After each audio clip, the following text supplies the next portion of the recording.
Eran los años 80. Era Beverly Hills. No había reglas, todo era sexo, drogas y rock and roll. Los nombres de los diseñadores de ropa pasaron a ser importantes. Las marcas, dónde comprabas, dónde cenabas. Era Beverly Hills. Y en el centro de ese ambiente estaba el club de chicos billonarios, jóvenes de la flor y nata de las familias de élite de Beverly Hills. Siempre tenían el mejor servicio, las mejores mesas. Y su líder era un carismático niño prodigio llamado Joe Hunt. Deseaba tener mucho poder, deseaba ser un líder. Pero su feroz ambición le conduciría al desastre. Hay una voz que jamás podrá ser sofocada. Y es la voz de un hombre inocente que proclama su inocencia. La codicia por el dinero de un pez gordo de Beverly Hills empieza con el engaño y lleva a una mortal desesperación. Esta noche en Poder, Privilegio y Justicia. Los billonarios. Bienvenidos a Beverly Hills, ya han llegado.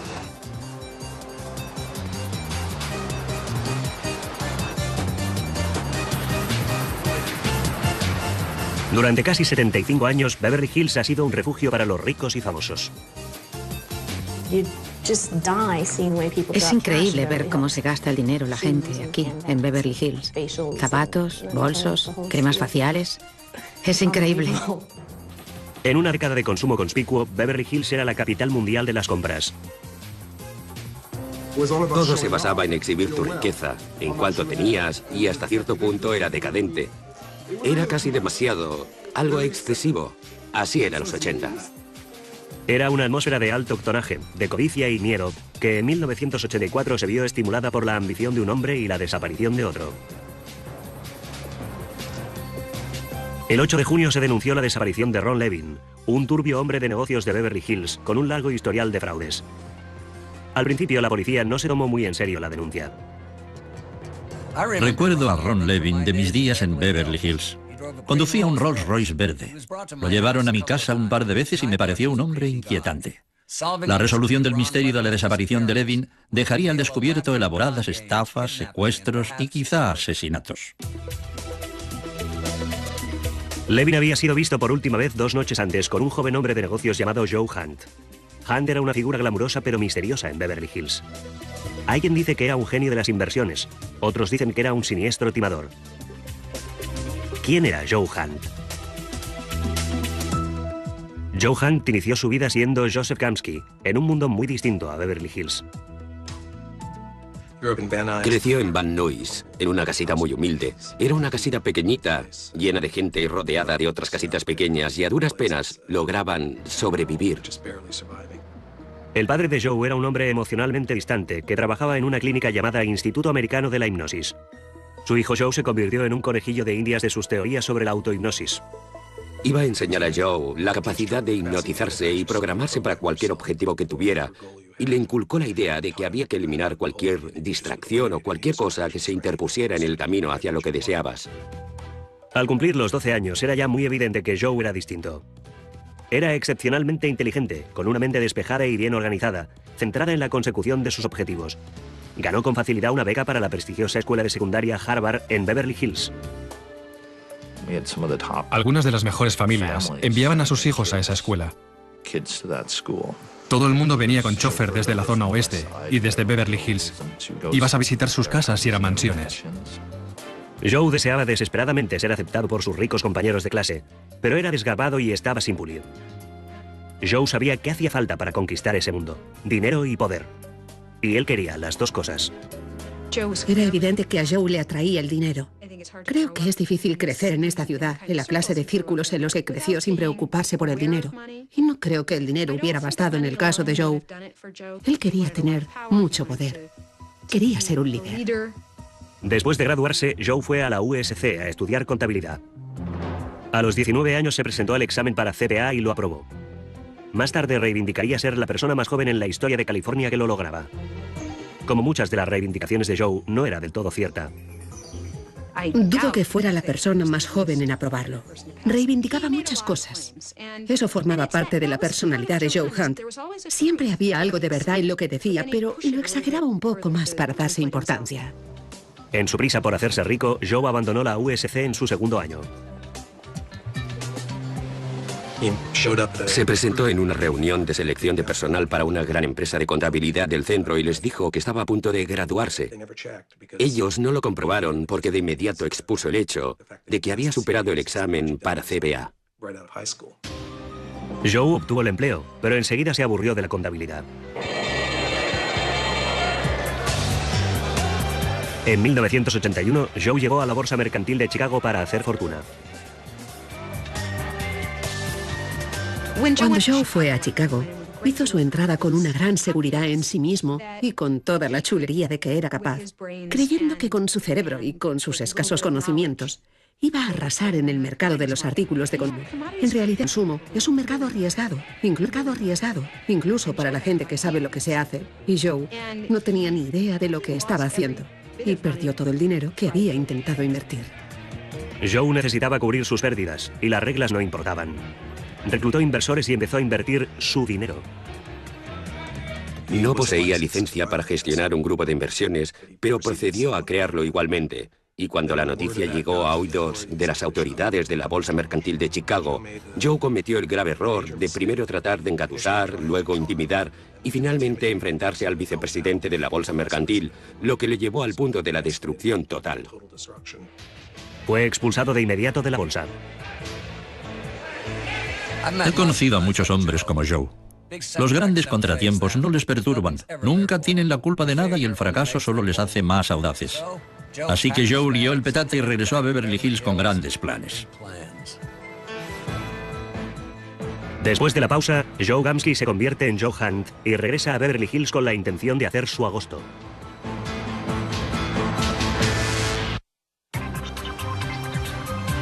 En 1981, Joseph Gamsky regresó a Beverly Hills con un nuevo nombre, más distinguido, Joe Hunt, y un nuevo plan para hacer fortuna. El muchacho en realidad tenía solo dos cosas a su favor, su ambición y sus amigos ricos de la escuela, e ideó un plan que pondría ambas cosas en juego. Joe decidió crear un club de inversiones. Sus amigos proporcionarían el capital y Joe, como líder, usaría su dinero para negociar con artículos de consumo. Le puso el nombre de BBC. El nombre BBC estaba inspirado en un restaurante de Chicago que se llamaba el Bombay Bicycle Club y era un local que a Joe Hunt le gustaba frecuentar. Así que cuando vinieron aquí y empezaron a formar el grupo, lo llamaron BBC por ese restaurante de Chicago. Luego, humorísticamente, llegó a conocerse como el Club de los Chicos Billonarios. El poder de persuasión de Hunt resultó evidente desde el principio, cuando inculcó en el BBC toda una serie de principios a los que llamaba filosofía de la paradoja. La filosofía de la paradoja es, en realidad, una forma de justificar todo lo que haces. Reducida a su forma más simple es, el fin justifica los medios, sin miramiento alguno. A los primeros que reclutó Joe fue a sus excompañeros de estudios Dean Carney y Ben Dorsey. Pronto le siguieron otros.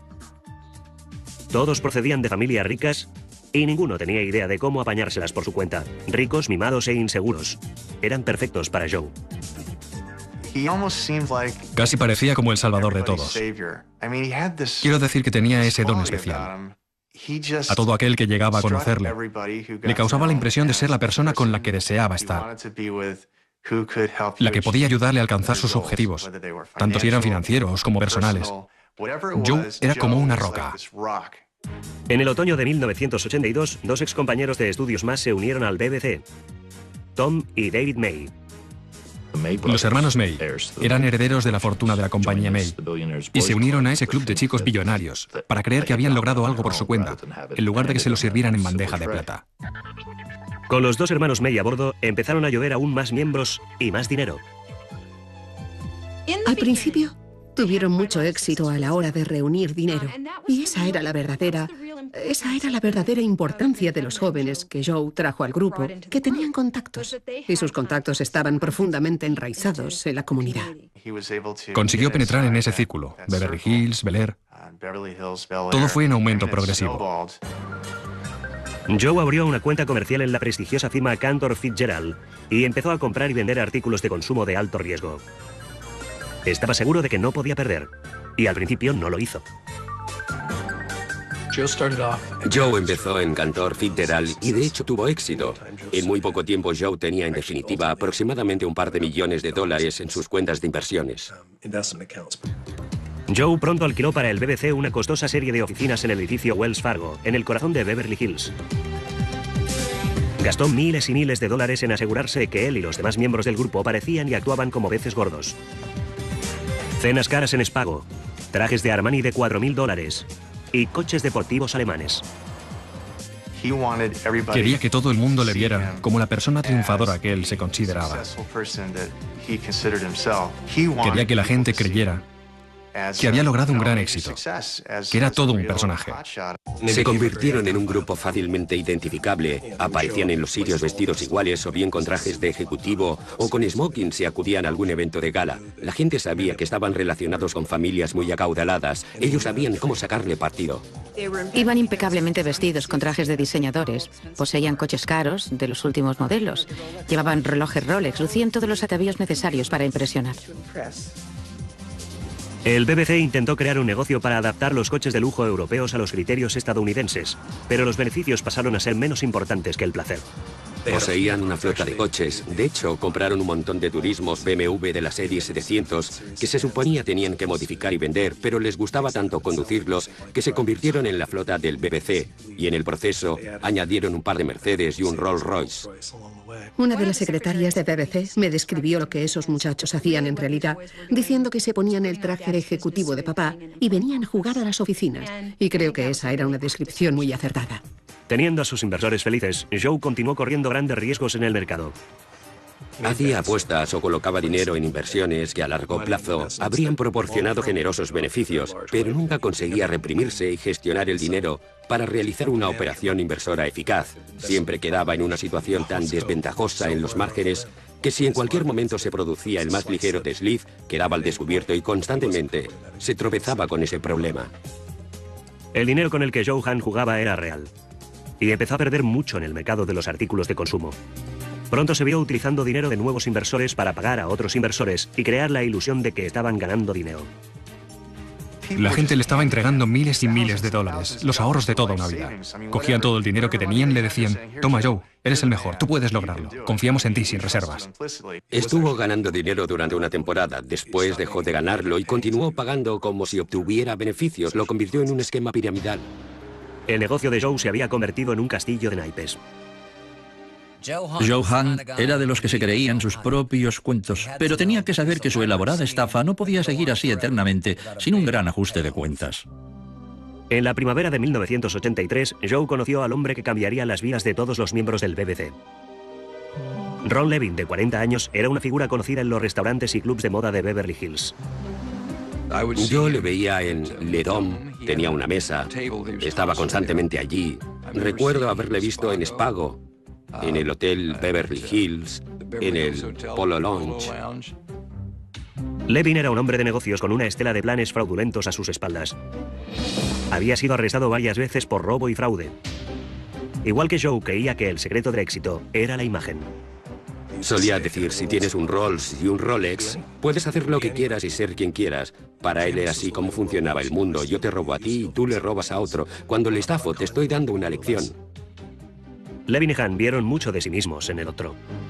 Se consideraban intrusos más inteligentes que esos niños ricos, y cuando se conocieron pensaron: vaya, aquí hay alguien con y contra quien va a ser divertido competir. Y el arte de ganar astutamente se puso en marcha desde el primer instante. De lo que Ron no se dio cuenta fue de lo decidido que estaba Joe a ganar y de hasta dónde iba a llegar. Joe necesitaba el dinero de Levin. No paró de insistirle para que invirtiera en el BBC, y al final Levin lo hizo. Para Joe Hahn, Ron Levin fue un sueño hecho realidad. Continuaba creyendo que si conseguía un buen pellizco de dinero para invertir en el mercado de artículos de consumo, todo saldría bien. Y en ese momento, Levin le dice: de acuerdo, me has convencido. Aquí tienes $5 millones para que los inviertas en mi nombre. Levin accedió a repartir los beneficios, pero insistió en usar su cuenta en el Clayton Brokerage. Con el dinero de Levin, Joe empezó a obtener inmensos beneficios.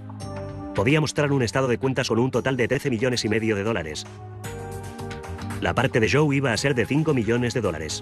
Hace su entrada en la oficina con todos esos documentos de Clayton Brokerage que indican a todos los chicos que acaban de ganar $5 millones y todo va a ir a parar al BBC. Después celebra una reunión en la que asigna participaciones en los beneficios y dice a los May: muy pronto vais a recibir $800.000. Los chicos se quedaron en éxtasis. Para Joe, el pago de las comisiones llegó justo a tiempo. Para conocimiento de sus socios, Joe se había gastado casi todo su dinero en parecer un triunfador en lugar de ser realmente un triunfador. Era muy importante para Joe haber obtenido esos beneficios y poder mostrarlos a sus seguidores. Y hay que tener en cuenta que en su mayor parte se trataba de jóvenes que no necesitaban formar parte del BBC para triunfar en la vida y que no se quedarían mucho tiempo allí si no había movimiento. Pero cuando Joe pidió a Levin su parte de los beneficios, Levin le dio largas. Pasaban las semanas y Levin continuaba dándole excusas. Joe en un principio no sospechó. Después no estaba seguro. Después no quería creerlo y finalmente llegó al convencimiento de que la cuenta era un fraude. Como Joe sabría después, nunca había habido dinero alguno en esa cuenta. Todo el asunto había sido un timo de Levin, parte de una estafa que el timador de Masera había hecho a un tercero. Joe había sido un peón de Levin. A esa altura, la situación en la que se había metido Joe requería que contara con esos $5 millones para cubrir pérdidas. Los gastos generales de BBC eran enormes. Sabía que a finales del verano de 1984 iba a necesitar una enorme inyección de efectivo. Todo se iba a venir abajo. Aunque Dean Carney, su primer reclutado y mejor amigo, permaneció con él, otros inversores, sintiéndose engañados, pedían la devolución de su dinero. No había nada. Era solo su palabra. Vale, según lo que tú dijiste, a estas alturas se suponía que tendríamos que estar cobrando y no es así. ¿Qué ocurre? Es que hemos tenido una pequeña pega. No es nada, en realidad. Había perdido mucho dinero en muchos frentes. Estaba desesperado por mantener unido al grupo y además necesitaba de verdad dinero. El 6 de junio, Joe y el miembro de BBC, Jim Pittman, fueron de visita al apartamento de Ron Levin en Beverly Hills. Al día siguiente, Joe llegó a la oficina con un cheque de $1,5 millones de una cuenta en un banco suizo, firmado por Levin. La única forma de mantener a flote un timo así es seguir metiendo dinero. Parecía que el cheque de Ron Levin iba a salvar el club de los chicos billonarios, pero cuando Joe llevó el cheque al banco, se lo devolvieron. Joe Hahn y el timador Ron Levin habían mantenido un duelo de ingenios durante casi un año. Joe había recibido de Ron un cheque de $1,5 millones que le fue devuelto. 2 días después se denunció la desaparición de Ron Levin. Al principio la policía no se preocupó. La mayor parte de los policías les dirán en privado que detestan hacer informes de personas desaparecidas. Y en el caso de un tipo sospechoso como Ron Levin, digamos que la policía no se dio prisa en encontrarle. Cuando se tomó nota de la denuncia y vimos que se trataba de Ron Levin, mi compañero y yo la miramos y dijimos: Ron ya ha vuelto a las andadas. A finales del verano, Joe se estaba quedando sin dinero y sus seguidores estaban perdiendo la fe. Aunque su mejor amigo, Dean Carney, seguía siendo leal, David May, que había perdido mucho con Joe, estaba cada vez más desilusionado. En realidad, Joe solo podía contar con Dean Carney y con un nuevo miembro, Reza Eslaminia. El padre de Reza había huido de Irán con varios millones de dólares, dinero con el que Joe y Reza planeaban quedarse. Pero sus planes estaban condenados desde el principio. Como muchos iraníes pudientes que se marcharon porque eran aliados del Shah, a su llegada a los Estados Unidos, Hedayat Eslaminia no tenía tanto dinero como cuando estaba en Irán. Sus bienes en Irán quedaron congelados y ni Reza ni ningún otro miembro de su familia tenía acceso a ellos. Pocos meses después de que Reza y Joe se conocieran, el padre de Reza desapareció. La mayoría de la gente supuso que había sido obra de sus enemigos políticos. Nadie sospechó de Joe Hunt. Hedayat Eslaminia estaba activamente involucrado en el movimiento de oposición a Khomeini, por lo que al principio existió una gran preocupación de que hubiera sido secuestrado o asesinado por personas contratadas por Khomeini. Hasta que el 8 de agosto el castillo de naipes de Joe empezó a derrumbarse. El inspector de Beverly Hills, Les Zoller, recibió la llamada de un abogado que representaba a Tom y David May. Estos querían reunirse con la policía para contarles cómo Joe Hunt les había estafado miles de dólares. Y había algo más que sabían con respecto a Hunt. Algo que consideraban iba a interesar a la policía. Para Joe Hunt el lazo se iba tensando. Durante más de 2 años había vivido a costa de sus amigos ricos de Beverly Hills. Pero les voy a decir una cosa. A la gente que tiene mucho dinero tampoco le gusta perderlo. Nos reunimos en Sunset Boulevard, en el bufete del abogado del padre de los hermanos May. Allí empezaron por decir que Ron Levin conocía a Joe Hunt y que la cuenta que Ron Levin abrió en la compañía Clayton Brokerage para las transacciones comerciales de Joe era una cuenta falsa. Fue un timo. Los hermanos May dijeron que cuando Joe descubrió que Levin le había timado, convocó una reunión del BBC. Estaba sencillamente fuera de sí. Y durante esa reunión, Joe reveló que él y Jim se habían deshecho de Ron Levin. No dijeron exactamente que lo habían matado, pero lo que se deducía era que había muerto. Hasta ese momento, la única persona en el grupo que lo sabía era Dean Carney.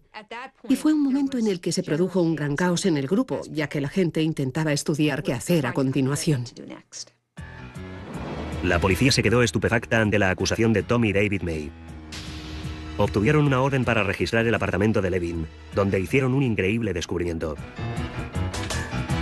Mientras registraban su despacho, detrás de una papelera encontraron 7 páginas de listas y en la primera había una lista de cosas a hacer. La examiné y vi que había varios conceptos de cosas a hacer. Y bueno, eran cosas como cerrar las cortinas, matar al perro, etcétera, etcétera. Y en ese momento lo tuve bastante claro. La letra en la lista de cosas a hacer era la de Joe Hunt. En septiembre de 1984, la policía se disponía a imputar a Joe Hunt por el asesinato de Ron Levin. En el interior del apartamento de Ron Levin habían encontrado algo sorprendente. Una lista de cosas a hacer, escrita con la letra de Joe, detallando todos los pasos del crimen. Saben, siempre parecen ser las pequeñas cosas las que delatan a los hombres importantes. ¿En qué estaba pensando Joe Hunt? Ya es bastante malo elaborar una lista así, pero dejártela en el escenario del crimen... La lista fue una prueba incriminatoria suficiente para realizar el arresto. El 22 de octubre, cuando Joe salía del garaje de su lujoso edificio de apartamentos, la policía le detuvo por el asesinato de Ron Levin. Joe se mostró arrogante y despreocupado, hasta que Zoller le enseñó la lista de cosas a hacer. Dejé una copia de las 7 páginas frente a Joe Hunt y le dije, ¿qué sabe de estas hojas? Y me di cuenta que le desaparecía el color de la cara. Cogió las páginas, las miró una por una, y las iba pasando como si leyera cada una de las palabras que había en ellas. Siguió mirando y mirando, y al final, tras haberle dado la oportunidad de examinarlas, le dije, ¿qué sabe de estas páginas? Me miró y me dijo, creo que debería ponerme en contacto con mi abogado. Hunt contrató de inmediato a uno de los abogados más caros y famosos de Beverly Hills, Arthur Barnes. Habían estado hablando con toda una serie de abogados con respecto a varios de los problemas a los que se enfrentaba Joe en aquel momento, y después volvieron a acudir a mí y me preguntaron si actuaría en su favor. Pero mientras Barnes intentaba elaborar su defensa, la policía andaba tras el miembro del BBC a quien Joe se lo había confiado todo, Dean Carney. Dean Carney estaba metido en un buen lío. Y lo que es un misterio para mí es cómo llegó Dean Carney a meterse en la situación en la que se hallaba. Era un chico de una buena familia y resultaba incomprensible que se dejara influir hasta ese punto por Joe Hunt. El 26 de noviembre, el inspector Zoller se reunió con Dean en la casa de sus padres en las colinas de Hollywood. Hizo a Dean una oferta que este no pudo rechazar. Daban a Dean carta blanca, le ofrecían un trato que nadie podía haber imaginado y que era libertad completa. Iba a poder salir totalmente impune si testificaba. Se dio cuenta de que tenía que salir de aquello, que o bien aquello era el fin de su vida, que iba a pasar lo que acaba de vida en la cárcel, o delataba a su amigo Joe Hunt, y al final delató a Joe Hunt. Dean corroboró la historia que los hermanos May habían contado. Joe y el miembro del BBC Jim Pittman habían matado a Ron Levin. Después, Carney le soltó un bombazo al inspector.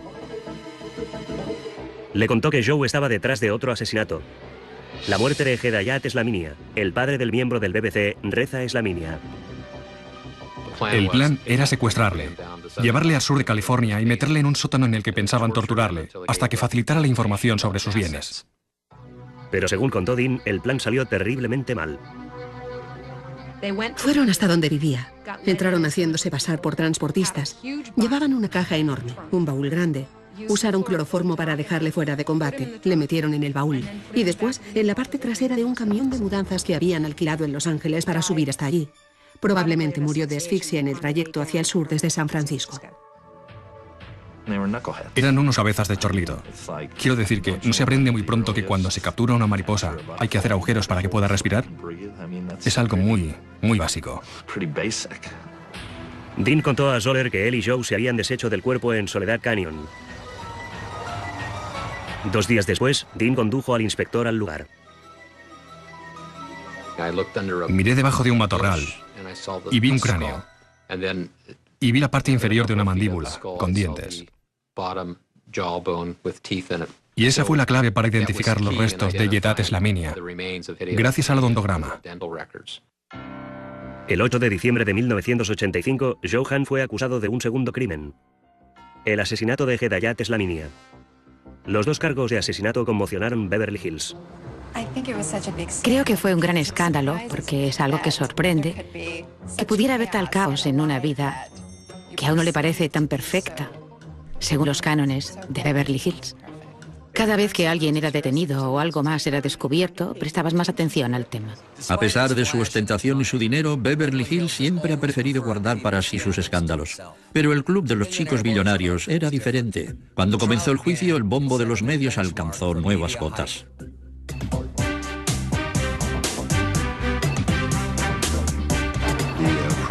La prensa estaba fascinada con Joe Hunt, su filosofía y los demás jóvenes con los que se había asociado. Es evidente que la historia poseía muchos aspectos fascinantes. En el juicio, los fiscales empezaron por los móviles de Joe. Dijeron al jurado que Ron Levin había timado a Joe y Joe estaba furioso. Quería vengarse y quería dinero de Levin. Él y el guardaespaldas del BBC, Jim Pittman, habían ido al apartamento de Levin la noche del 6 de junio, decididos a obtener ambas cosas. Ron Levin siempre había alardeado de tener una cuenta en un banco suizo, y Joe Hunt decidió que iba a ir allí e iba a obligar a Ron Levin a extender a su nombre un cheque de esa cuenta en un banco suizo que Joe pudiera cobrar. Y después, una vez obtuviera el cheque, iba a matar a Ron Levin porque necesitaba ese dinero y porque no le interesaba que estuviera vivo para anular el cheque. Jim le disparó en la parte posterior de la cabeza y después sacaron el cuerpo, lo metieron en el maletero del BMW y lo llevaron hasta el Bosque Nacional de Los Ángeles Soledad Canyon, donde Joe y Jim ya habían cavado una tumba. Pero a pesar de las intensas búsquedas, la policía no logró localizar el cuerpo de Levin. Cualquier referencia a la supuesta declaración del acusado. Los abogados de Joe dijeron que Levin no estaba muerto, que tras estafar al BBC, el maestro del timo sencillamente se había escabullido de la ciudad para eludir las posibles consecuencias. Tuvimos que demostrar que Ron Levin no solo había desaparecido, sino que había sido asesinado. Por lo tanto, había que evidenciar que su desaparición no había sido solo una desaparición, sino que estaba muerto. Es difícil condenar a alguien por asesinato sin tener un cuerpo, sobre todo cuando la supuesta víctima tenía tantas razones para desaparecer como Ron Levin. La principal pregunta a la que el jurado debía responder era: ¿Ron Levin estaba muerto o vivo? El juicio de Joe Hunt por el asesinato de Ron Levin había comenzado. En Beverly Hills no se hablaba de otra cosa. En restaurantes exclusivos, fiestas nocturnas y tras los muros de las mansiones de Beverly Hills, la gente hablaba del misterioso caso de Joe Hunt, Ron Levin y el club de los chicos billonarios. Todos tenían una teoría, pero la única teoría importante sería la que el jurado creyera. Uno de los mayores desafíos de la defensa era justificar la lista de cosas a hacer, escrita a mano por Joe. En el tercer día del juicio, la acusación presentó la lista. Era una prueba irrecusable. Se trata de un hombre tan meticuloso que anota cada paso antes de matar a Ron Levin. Matar al perro, cerrar las cortinas, todas las cosas que había en esa lista. Es muy meticuloso y, sin embargo, se deja allí la lista. ¿Eso qué quiere decir? Si no hubiera sido porque se olvidó la lista, el asunto no se habría desenmarañado y él seguramente jamás habría sido arrestado por esos 2 crímenes. La acusación hizo deshilar por el estrado a toda una serie de miembros del BBC. Hicimos que los distintos miembros se presentaran a testificar sobre aquella reunión que mantuvieron el 24 de junio en el Wilshire Manning, donde Joe Hunt desveló que se había deshecho de Ron Levin. El último testigo que subió al estrado fue el mejor amigo de Joe, Dean Carney. Cuando empezó a hablar, el silencio en la sala del tribunal era absoluto. Era ese el momento que todos habíamos estado esperando. Dean Carney había sido el amigo más querido de Joe Hunt y ahora de repente se encontraba sentado en el estrado de los testigos señalándole con el dedo y diciendo: tú, mi ex mejor amigo, tú eres un asesino. Dean habló de sí mismo y de lo que había hecho con una especie de desprecio hacia sí mismo que resultaba inquietante pero convincente. Durante su interrogatorio a Carney, los abogados de Joe adujeron que Joe no había hecho otra cosa que fanfarronear acerca del crimen para impresionar a sus amigos. Creo que toda esa imagen que dio Hunt de sí mismo a esos jóvenes fue inventada por él y exagerada.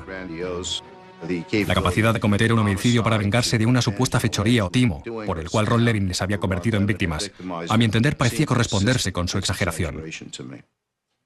Hablaron de otras ocasiones en las que Joe había alardeado de cosas que no había hecho. Relató una pelea que había tenido con un miembro de una banda mexicana en el embalse de Sepúlveda, donde acabó por tener que matarle con su propia navaja. Me refiero a que se echaba esos faroles de que había matado a gente que eran falsos, y esto podía haber sido un farol más. En cuanto a la lista, la defensa destacó que le faltaba una instrucción clave: matar a Levin. La defensa aseguraba que después de entregar a Joe el cheque sin fondos por 1,5 millones de dólares, Levin había hecho las maletas y se había marchado. E hicieron comparecer a testigos que sustentaran dicha teoría. Hubo una pareja de Arizona que testificó haberle visto en una estación de servicio de ese estado, mucho después de su desaparición.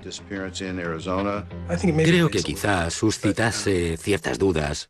Pero para empezar, esas personas aseguraron haber visto a Ron Levin por el rabillo del ojo al pasar de largo, y eso no se sostiene. La acusación descartó esas declaraciones por absurdas. También lo hizo el padre de Levin. Si mi hijo estuviera vivo, se habría puesto en contacto conmigo y con su madre, no me cabe ninguna duda. Barnes argumentó que había un amplio margen para la duda. Joe no era un asesino, era la víctima de un timo de Levin. Le presenté exactamente como yo le veía, como un muchacho brillante. Evidentemente era un muchacho que había cometido errores, que hasta cierto punto era víctima de su ambición, pero eso ciertamente no equivalía a ser un asesino. El juicio concluyó el 22 de abril, pero el jurado no llegó a oír ni una palabra del protagonista, Joe Hunt. Hubo un momento en el juicio en el que Joe tuvo la oportunidad de ocupar el estrado y defenderse. Y creo que él deseaba hacerlo. Para muchas personas, la decisión de no subir al estrado hizo a Joe Hunt parecer culpable, pero la mayoría de abogados defensores les dirán que permitir que la acusación interrogue a su cliente es mucho peor. Y así, Joe Hunt continuó siendo un enigma, incluso cuando el jurado salió de la sala para determinar su suerte. A nuestro regreso, el veredicto en el juicio por el asesinato de Ron Levin.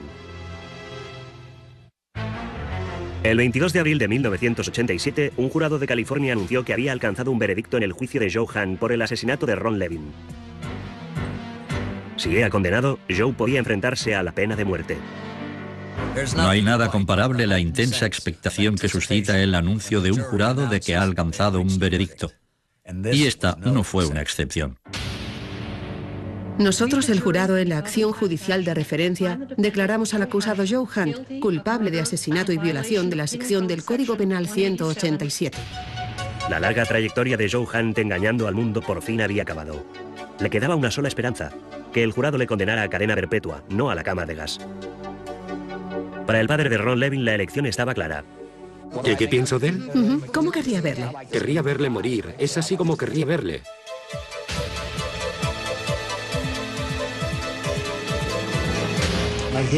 Le sentencio a cadena perpetua en prisión sin posibilidad de libertad condicional. La primera mayoría votó a favor de la muerte. El grupo que quería votar a favor de la cadena perpetua empleó el argumento de que todos los demás chicos eran prácticamente tan culpables como él y en cambio se había liberado. El jurado dijo que se habían planteado seriamente la pena de muerte. Mi opinión personal es que a un jurado le cuesta muchísimo condenar a alguien a morir en un caso en el que no hay cuerpo. Al fin y al cabo, se presentó gente diciendo haber visto a Ron Levin. Y aunque eso lo descartamos, creo que en el fondo de su mente no paraban de pensar: ¿y sí? Pero aún no se había acabado para Joe Hunt. Todavía le esperaba otro juicio por asesinato, en el que volvería a enfrentarse a la pena de muerte, esta vez por el asesinato de Hedayat Slaminia. Desde la cárcel, Joe empezó a prepararse para su próximo juicio. Confiando siempre en sus habilidades, Joe decidió actuar como su propio abogado. Esta iba a ser la prueba definitiva para Joe Hunt. Iba a poner de lleno su destino en sus propias manos. Hunt había engañado a sus amigos e inversores, pero ¿podría engañar al jurado? El juicio por el asesinato de Hedayat Slamania comenzó el 14 de abril de 1992. Hay una voz que jamás podrá ser sofocada, y es la voz de un hombre inocente que proclama su inocencia. Yo soy un hombre inocente, no soy un asesino. Con Joe todo es posible. El hecho de que empezara a representarse a sí mismo en el juicio en San Mateo, y de que fuera tan eficaz, sin tener ninguna preparación legal convencional. La forma en que condujo ese segundo juicio fue algo realmente asombroso para mí. En este caso, sí había un cuerpo. Joe no podía negar que se había cometido un asesinato. Lo que podía hacer era echarle la culpa a otro, al amigo que le había traicionado, Dean Carney. Creo que una vez tras otra, las animosidades de Joe Hunt se interponían en el camino de su pensamiento racional, y echar la culpa de aquel asesinato a Dean Carney me parecía algo muy poco creíble. Joe ofreció al jurado una extravagante historia. Hedayat Slamania, dijo, temía sufrir una amenaza de muerte por parte del ayatolá Khomeini. Slamania había pedido al BBC que fingiera su secuestro para mantenerle a salvo. Joe y varios miembros del BBC habían ido en busca de una casa en la zona residencial de Beverly Glen, en Los Ángeles, que resultara un escondite apropiado. La casa estaba más bien en estado de deterioro, y ellos quisieron ver el sótano. No parecían interesados en ver nada del resto de la casa.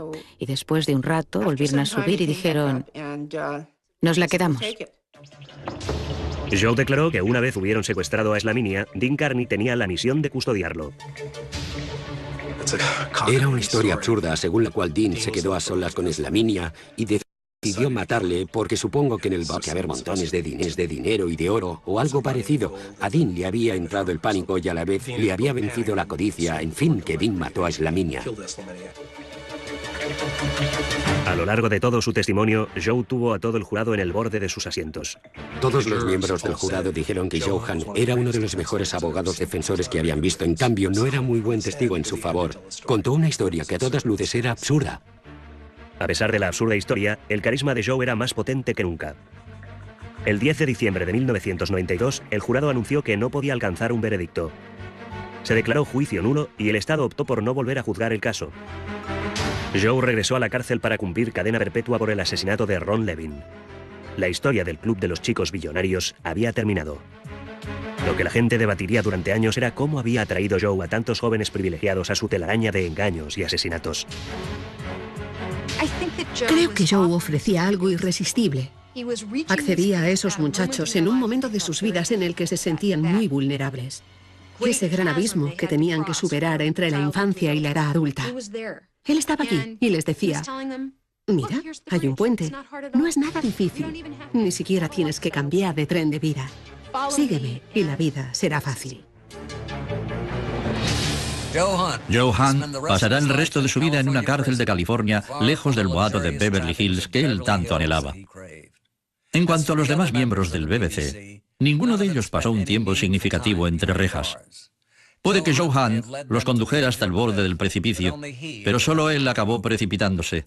Dominic Dunne para la televisión judicial.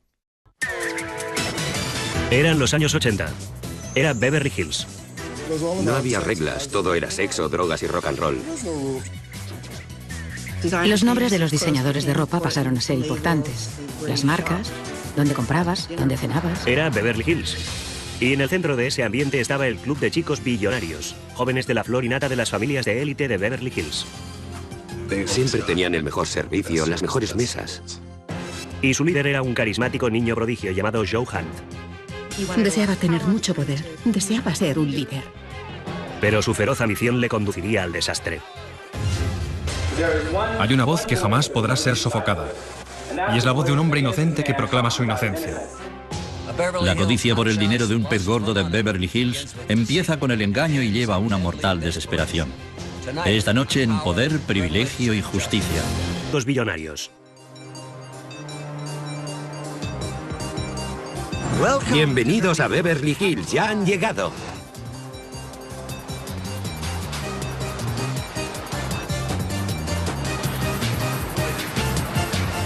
Durante casi 75 años, Beverly Hills ha sido un refugio para los ricos y famosos.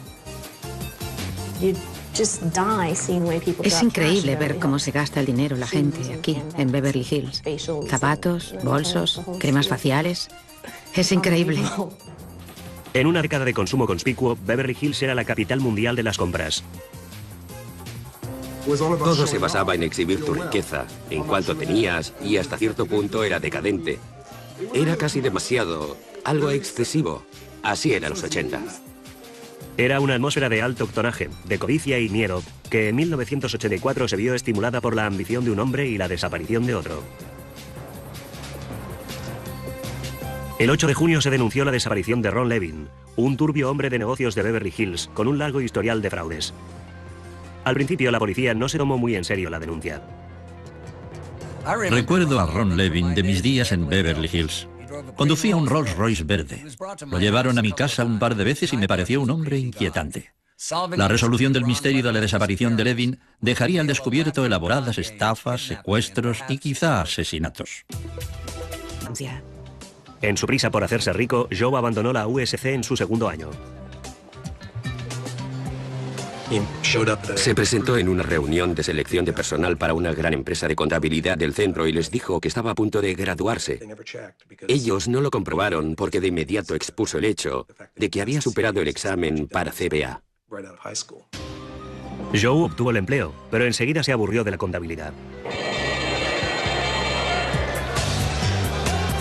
En 1981, Joe llegó a la Bolsa Mercantil de Chicago para hacer fortuna.